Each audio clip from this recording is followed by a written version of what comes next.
Nah, info terjadi bencana itu ada dua. Tadi yang inisiatif dari kantor ya, dari comment centernya P3D apa PK3D ke masyarakat. Rasanya agak sulit ya kalau kita telepon masyarakat ya, kecuali kita punya nomor. Nah, ada dua bentuk. Bisa dari kita, dari comment center kita ke masyarakat, bisa dari masyarakat ke kita. Gitu. Tapi tadi kita mainkan adalah dari comment center kita ke masyarakat.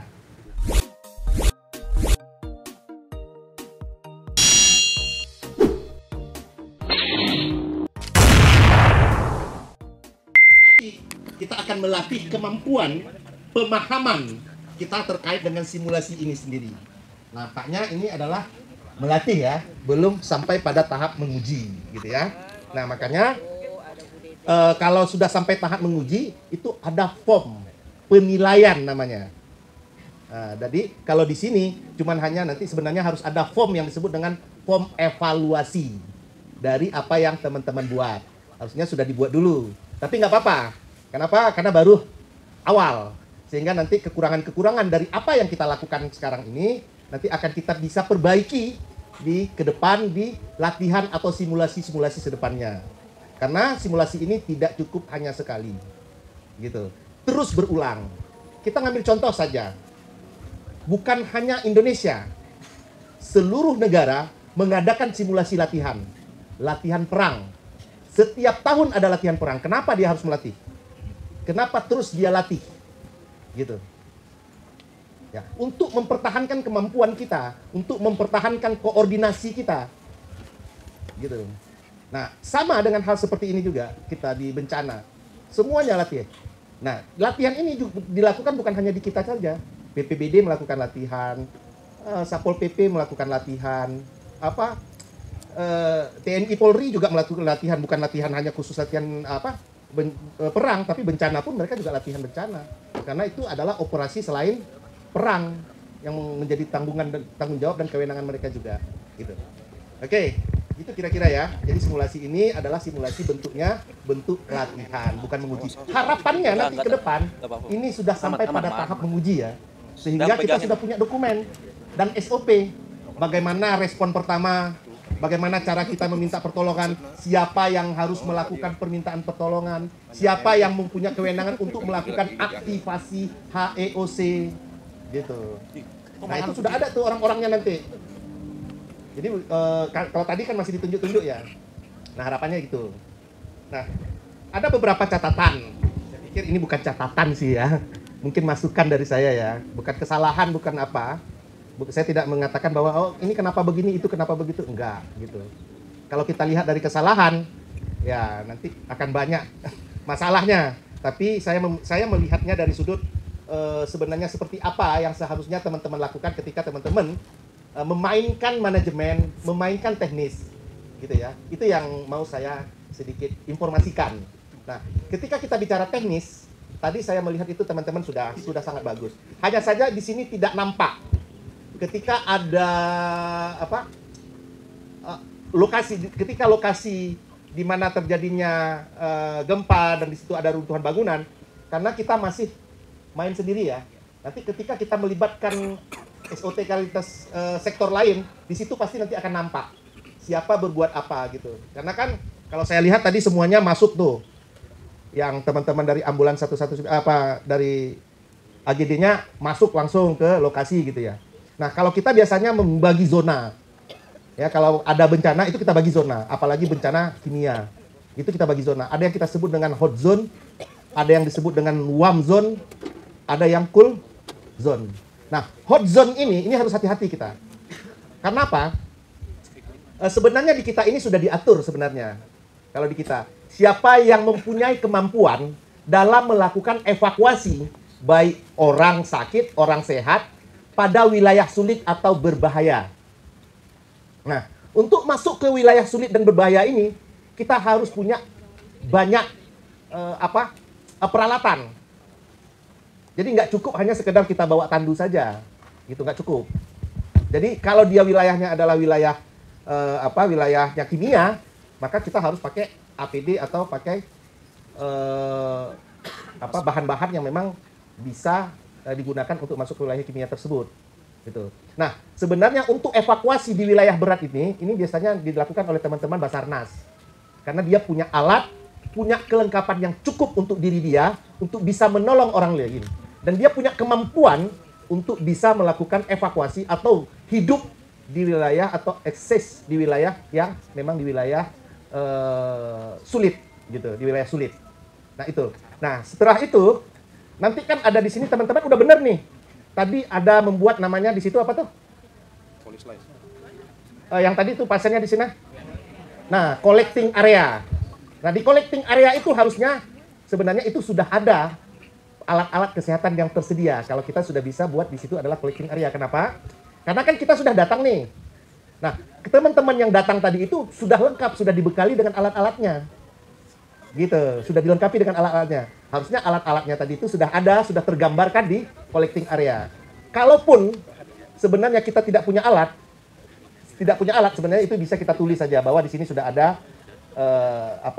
katakanlah defibrilator, AED, kita sudah punya monitor, kita sudah punya SpO2 segala macam lah ya. Gitu. Itu sebenarnya sudah bisa ditaruhkan di situ. Gitu, di collecting area itu. Ya, itu pertolongan pertama. Itu. Jadi kalau kita bergerak artinya kita sudah bawa perlengkapan yang cukup. Nah, tapi kan ada masalah. Nah, dan seterusnya, kalau kita latihan sebenarnya, latihan ini akan mencerminkan atau menggambarkan buat kita, beginilah yang akan kita lakukan ketika kita melaksanakan kegiatan atau melakukan upaya penyelamatan yang sebenarnya. Oke? Latihan ini menggambarkan ketika kita melakukan penanganan yang sebenarnya. Oke? Nah, artinya teman-teman kan sudah biasa melakukan tindakan pelayanan kesehatan yang sebenarnya nih. Harusnya kegiatan yang sebenarnya itu dicerminkan dalam latihan ini. Artinya kalau teman-teman pakai APD, maka pakai APD-nya. Kalau teman-teman bawa alat, maka tampilkan alatnya. Gitu. Apalagi nanti kalau ada tindakan-tindakan sedikit agak heroik di collecting area itu kita mainkan, bagaimana cara melakukan intubasi, bagaimana cara melakukan defibrilasi, ya kan? Itu bisa kita mainkan di collecting area itu. Lebih heroik lagi suasananya kan? Tolong ini sudah mulai gawat pasiennya. Nadinya sekian, ini sekian, tolong dibantu. Nah, di situ akan kita tampilkan peralatannya juga. Seperti kita melakukan yang sebenarnya. Gitu. Bukan ecek-eceknya, tapi yang sebenarnya. Ketika kita melakukan tindakan terhadap pasien, bahwa kita akan melakukan penanganan resusitasi, saya yakin AGD sudah punya alat, gitu kan? Bisa tuh monitornya dipasang. Kan kita punya LiDAR itu enggak? LiDAR simulator enggak? Nah, harusnya LiDAR simulator itu muncul kan tuh. Sehingga teman-teman lain juga tahu nih. Oh, ini udah VF nih. Kalau VF apa? Oh, ini VT apa? Oh, asistol nih. Asistol apa tindakannya? Sekalian tuh kita belajar di sini tuh. Kan karena ini kan lebih banyak teman-teman 119 nih. Nah, saya pikir itu juga lebih bagus kalau seadanya itu tadi ditampilkan gitu. Tapi nggak apa-apa, ini pengalaman awal teman-teman. Bukan tadi salah enggak. Cuman kita ingin memperbaiki ke depannya. Gitu ya. Itu mungkin teknis. Tadi sudah ada pos kesehatan lapangan, benar itu adalah pos. Karena kalau rumah sakit, tujuan kita membangun rumah sakit lapangan adalah ketika rumah sakit lapangan di situ kolap. Yang disebut rumah sakit lapangan adalah yang benar-benar seperti rumah sakit biasa. Itu rumah sakit lapangan. Kalau di bawah itu, kalau selain itu, kalau teman-teman lihat rumah sakit, fasilitas di rumah sakit, maka ketika kita membangun rumah sakit lapangan, akan sama fasilitasnya yang ada di rumah sakit existing dan rumah sakit lapangan. Itu sama itu. Nah, kalau berbeda, itu disebut bukan rumah sakit lapangan. Nah, itu tuh. Ini udah benar, tempatnya adalah pos kesehatan lapangan. Dari collecting area, karena jaraknya jauh, atau memang jalan atau jalur ke rumah sakit, karena namanya gempa ya. Nah, jalurnya terhambat, kita nggak bisa evakuasi segera mungkin, kita bisa lakukan tindakan awal di pos kesehatan lapangan. Tapi di collecting area itu juga kita bisa lakukan tindakan life saving. Nah, makanya saya bilang tadi bukan hanya sekedar untuk evakuasi saja, tempatkan saja, mentriase, tapi live saving juga bisa kita lakukan di collecting area. Sehingga kita butuh peralatan-peralatan yang mendukung kita untuk melakukan live saving. Nah itu yang kedua, itu teknis. Kalau yang lain sih kalau sudah sampai di sana saya lihat sudah oke semua. Udah mantap lah kalau sampai di sana ya. Udah oke. Kalau dimasuki lapangan terus sistem rujukannya juga sudah bagus. Karena apa? Karena tadi sudah juga diinfokan kepada dari AHOC bahwa dia sudah melakukan list di AHOC terkait rumah sakit yang sudah dapat menampung korban rujukan itu sudah ada, itu udah bagus tuh. Yang di ini udah disediakan ya di HOC.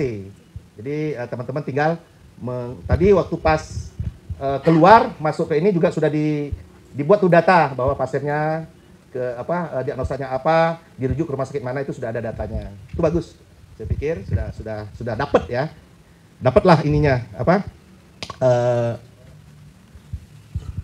Permainannya dapat, arigatnya dapat gitu ya. Ya. Kalau kita lihat dari awal itu ada info terjadinya bencana. Nah, info terjadi bencana itu ada dua.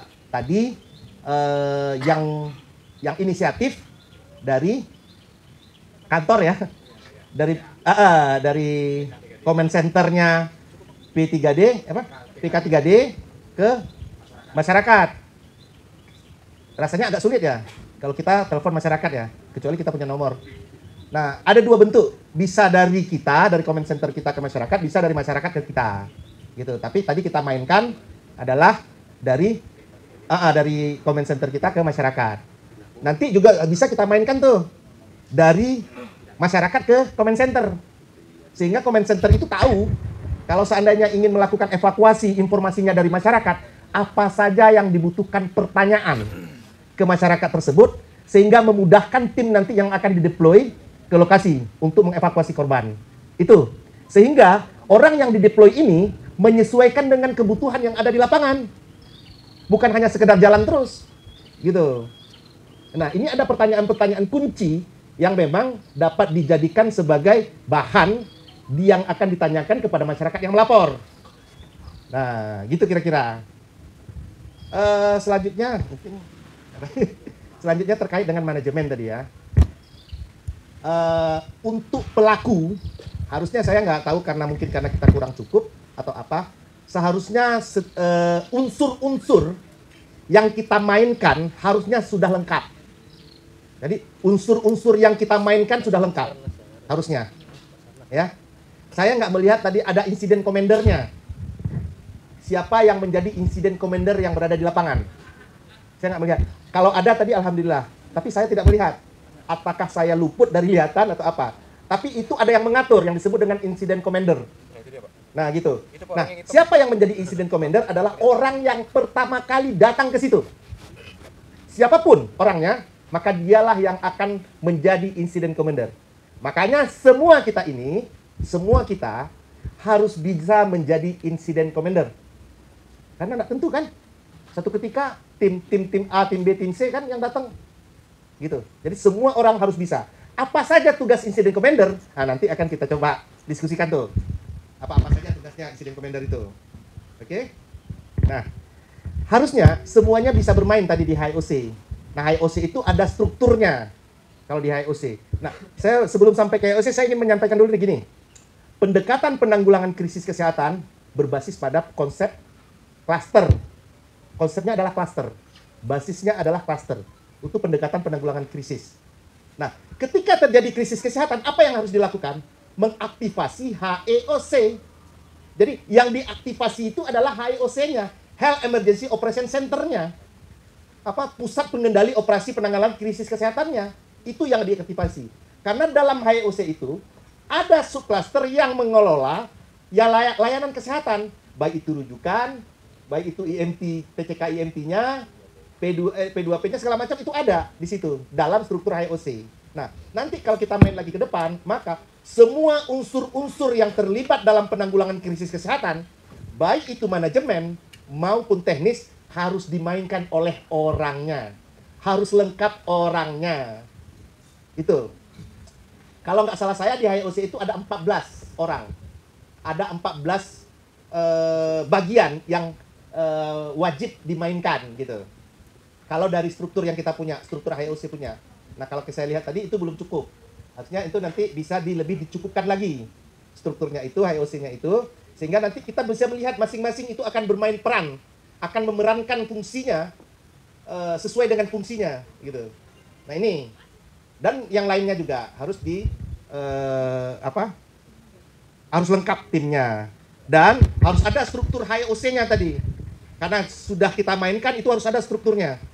Sebenarnya nanti tinggal di print struktur itu, tinggal ditulis-tulis siapa yang menjadi ketuanya, segala macam itu harus ada di situ. Jadi benar-benar seperti kita membangun atau mengaktifasi HOC yang sebenarnya. Makanya saya selalu bilang bahwa ketika kita bermain di sini, maka yang kita mainkan adalah seperti kejadian yang sebenarnya. Itulah makna dari latihan ini, gitu. Jadi bagaimana kejadian yang sebenarnya itu yang kita mainkan. Nah, karena teman-teman ini sudah terbiasa bermain tenis, saya melihat tadi bahwa ada kejadian sebenarnya seperti pasien di molas, gitu ya. Nah, itu kan seperti kejadian sebenarnya. Benar nggak? Ada pasien molas, terus ada identitas korbannya. Identitas korbannya yang ada di nemtek tadi ya, itu ditulis ya. Sesak, nadinya sekian, kesadarannya begini, kan udah ada tuh ya. Nah, itu udah benar. Dan kita berharap kejadiannya itu, kita berharap yang kita lakukan adalah menemukan kasus yang seperti itu kan, sehingga kita bisa melakukan intervensinya, tepat intervensinya. Benar. Nah, di manajemen harusnya juga seperti itu.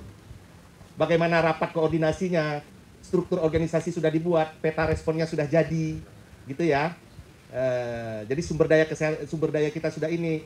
Terus rumah sakit yang tadi menjadi rumah sakit rujukan sudah ada datanya di situ. Nggak apa-apa, ini nanti akan kita buatkan jauh lebih baik lagi nanti yang ke depan.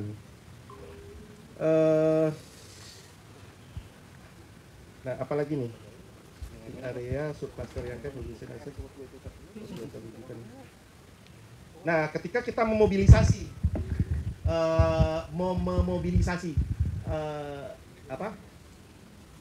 tenaga kesehatan. Tadi kan dalam skenario itu sumber daya kesehatan yang ada di situ kan kolek ya tidak bisa membantu ya. Berapa persen tadi? 2% ya? 10% ya? 90% itu masih mampu, 10% tidak bisa. Artinya yang 10% ini adalah rekan-rekan kita yang berada di wilayah kejadian kan? Nah, yang 90% ini yang di luar kejadian kan? Nah, artinya kita membentuk yang 10% tadi. Oke? Nah, kita harus punya data terkait dengan teman-teman atau tenaga kesehatan yang akan kita deploy di sana. Gitu kira-kira. Oke? Strukturnya aktivasi. Nah, saya ingin mengatakan begini. Ketika kita melakukan RHA, ini RHA tadi ya, ini kan ada nih RHA nih. Nah, RHA itu adalah Rapid Health Assessment. Ya, ada yang disebut dengan RHA awal. Nah, kenapa harus kita lakukan RHA? Kenapa harus kita lakukan RHA? Iya, tujuannya adalah untuk memastikan layanan kesehatan di sana itu dapat melakukan pelayanan kesehatan kepada korban yang terdampak. Kan itu tujuannya. Nah, namanya Rapid Health Assessment. Ada yang disebut dengan cepat. Ketika kita bicara cepat, siapa yang paling cepat untuk melakukan RHA ini? Adalah orang-orang yang ada di sekeliling kejadian. Nah, kita bersyukur nih, AGD, dia punya pos-pos atau kantong-kantong AGD ya. Nah, harapannya nanti kantong-kantong itu ini sudah bisa memetakan kejadian-kejadian di wilayah kantongnya masing-masing. Dan kantong-kantong ini sudah mampu melakukan RHA dengan cepat, gitu. Ini harus pemetaan ini juga harus lebih diperkuat ya, lebih diperkuat. Maka kecepatan kita ketika kita melakukan asesmen awal berdampak terhadap tingginya angka keselamatan ketika kita melakukan pelayanan terhadap korban terdampak. Gitu. Nah, apa yang harus kita lakukan RHA-nya itu? Assessment, tadi kecepatan. Sekarang ada assessment. Apa yang akan kita akses? Apa yang akan kita nilai ketika kita berada di lokasi kejadian? Kira-kira apa? Semua hal yang dapat menghambat pelayanan kesehatan di lokasi terdampak. Apa-apa kira-kira yang dapat mengganggu atau menghambat layanan kesehatan? Pertama, kalau listrik kita masih bisa RGP, Pak. Orang tanpa listrik kita masih bisa melakukan life saving tanpa listrik. Fasilitas kesehatan.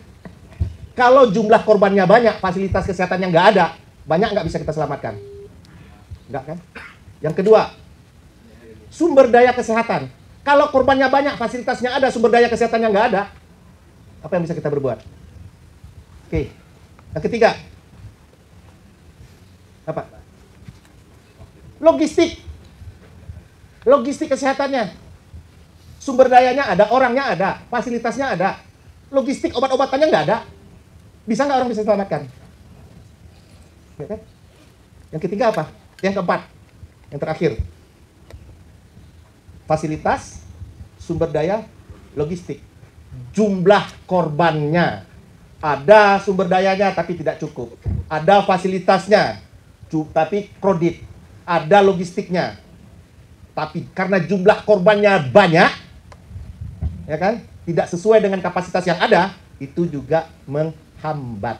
Nah, 4 ini awal yang harus kita pahami. Sehingga kita dapat melakukan identifikasi dan bantuan yang akan datang itu cukup untuk bantuan awal ya. Awal yang datang itu cukup untuk menangani korban-korban kalau seandainya 4 unsur tadi itu terpenuhi. Gitu kira-kira. Terus RHA awal dan ada lagi yang disebut dengan RHA perkembangan.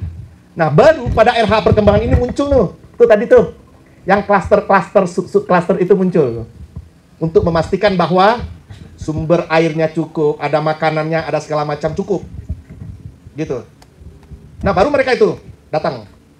Setelah itu baru dilakukan koordinasi di HEOC. Tuh gitu tuh sebenarnya alurnya. Yang paling penting tujuan kita adalah bagaimana kita bisa menyelamatkan, tujuan pertamanya ya, menyelamatkan korban sebanyak mungkin. Itu tujuan kita. Ya kan? Bukan hanya kita, semua orang. Bukan hanya orang kesehatan. Semua orang ketika terjadi bencana, yang pertama sekali dilakukan adalah bagaimana menyelamatkan korban sebanyak mungkin. Kalau kita tujuannya adalah menyelamatkan orang sebanyak mungkin, maka orang kesehatan yang harus melakukan adalah membekali dirinya bagaimana orang-orang nanti yang mereka bantu itu dapat terselamatkan. Tapi kalau orang lain, bagaimana orang lain di tempat bahaya itu dapat diangkutnya ke fasilitas kesehatan. Tinggal lagi kita melengkapi diri kita seperti yang saya sampaikan tadi, bahwa kita harus melengkapi diri kita dengan alat-alat, dengan peralatan-peralatan yang cukup, gitu. Makanya saya tadi berharap kita tampilkan kegiatan-kegiatan kita yang sehari-hari itu tuh, yang kita memang melakukan evakuasi korban, evakuasi pasien dari rumah sakit, dari tempat kejadian yang berbahaya, kecelakaan segala macam itu, kita bisa mainkan ketika kita bisa melakukan resusitasi. Seharusnya kalau kita sudah bicara advance, maka kita harus punya peralatan yang advance juga. Kita tidak lagi bicara manual, apalagi AGD kita 119 DKI Jakarta terkenal di seluruh Indonesia bahwa AGD 119 DKI Jakarta adalah AGD yang advance di Indonesia. Gitu. Nah, harusnya nanti pada saat latihan saya ingin melihat sebenarnya kemampuan advance kita itu kita latih lagi. Mungkin kemampuan advance-nya sudah tidak perlu lagi kita ragukan, tapi koordinasinya ini mungkin yang perlu kita tingkatkan lagi.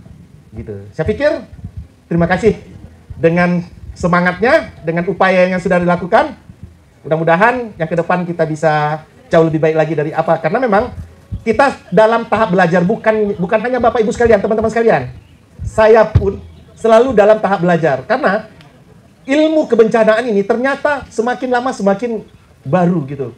Nah, saya sudah 6 tahun di instalasi di pusat krisis. Ketika kita datang tamu dari luar, dari Jepang, dari mana-mana gitu ya. Tuh, oh ternyata begini loh, ada lagi yang begini gitu. Jadi untuk itu kita terus mempersiapkan diri dengan cara apa? Dengan cara menyusun dokumen-dokumen tadi yang penting sebagai panduan buat kita bersama dalam melakukan pekerjaan kita, baik itu dokumen rencana kontingensi maupun SOP. SOP saya pikir kalau untuk kejadian sehari-hari sudah banyak tuh teman-teman, karena teman-teman yang dari daerah lain juga nyontohnya SOP AGD 119 DKI. Tapi kalau untuk manajemen kebencananya karena ini baru ya, itu sudah mulai disusun ya. Ini bukan terlambat, karena memang teman-teman baru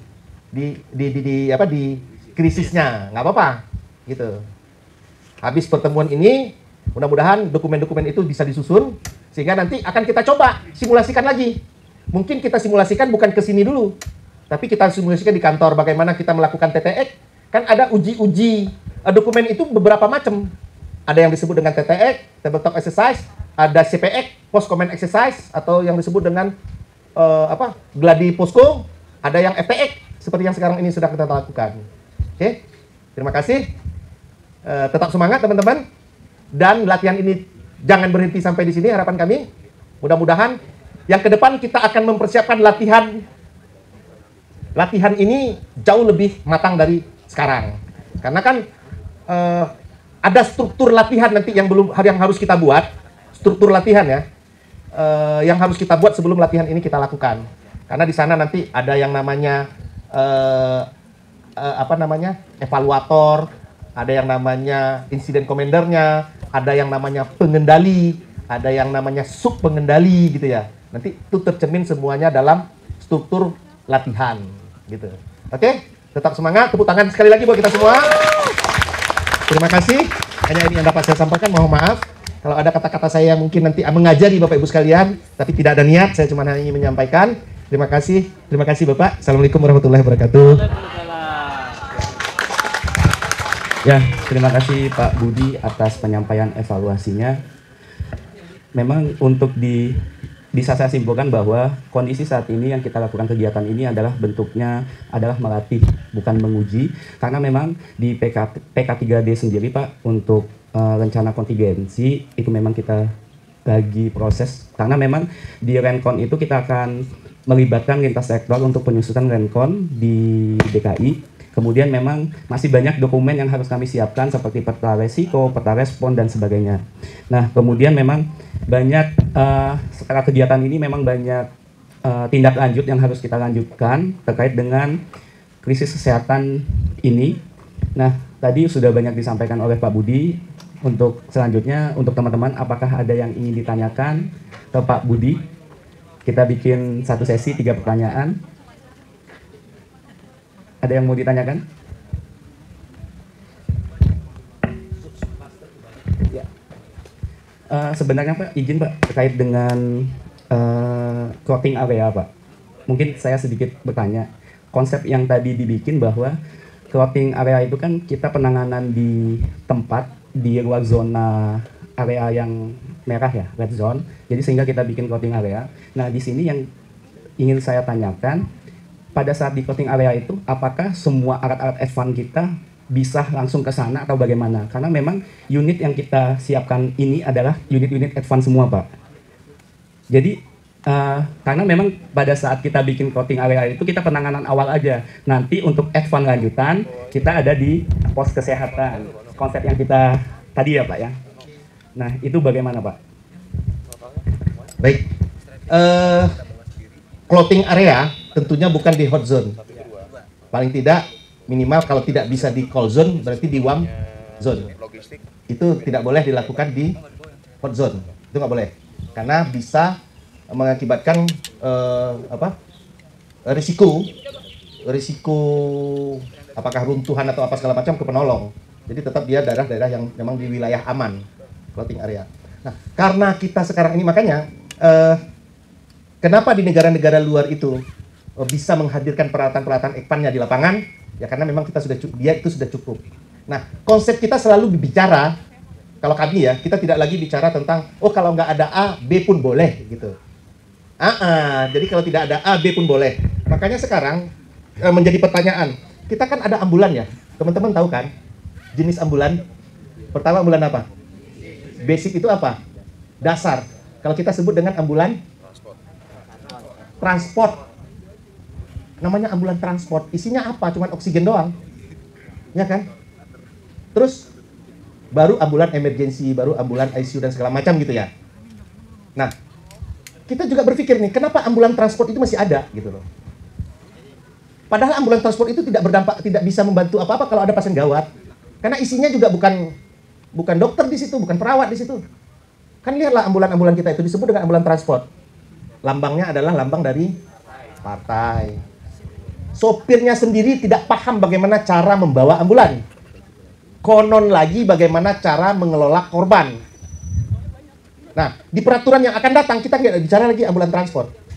Ketika dia sudah berani menghadirkan sebuah ambulan, maka dia harus siap ya, menghadirkan unsur-unsur yang ada dalam ambulan. Jadi unsur-unsur menyelamatkan orang yang ada dalam ambulan itu.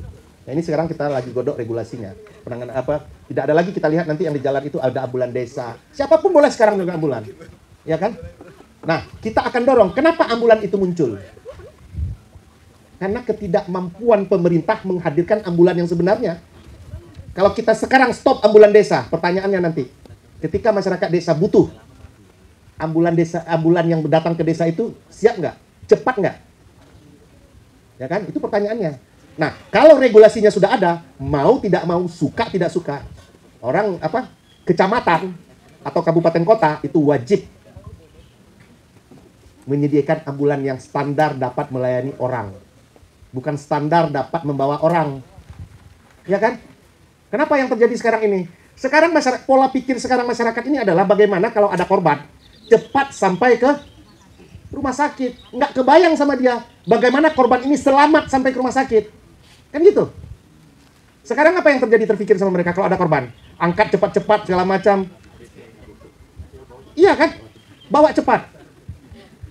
Cepat sampai ke rumah sakit. Bukan selamat sampai ke rumah sakit.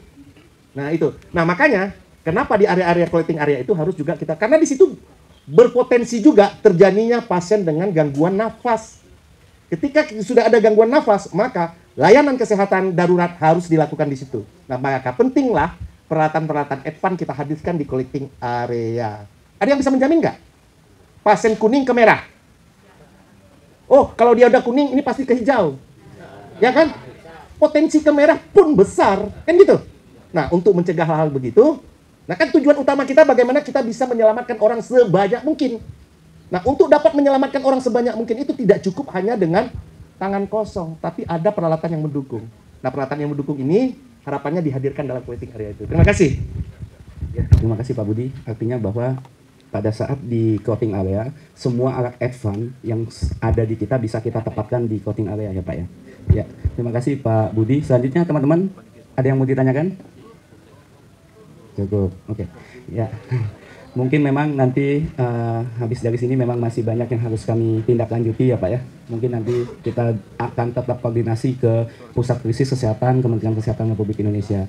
Mungkin cukup untuk kegiatan evaluasi simulasi ini. Terima kasih kepada pimpinan dari PK3D dan Pak Budi dari Pusat Krisis Kesehatan Kementerian Kesehatan yang telah meluangkan waktu dalam kegiatan simulasi manajemen penanggulangan krisis kesehatan di PK3D. Lebih dan kurang saya mohon maaf.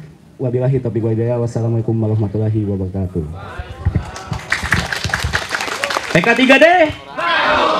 PK3D siap siaga. Hapus buat kita semua.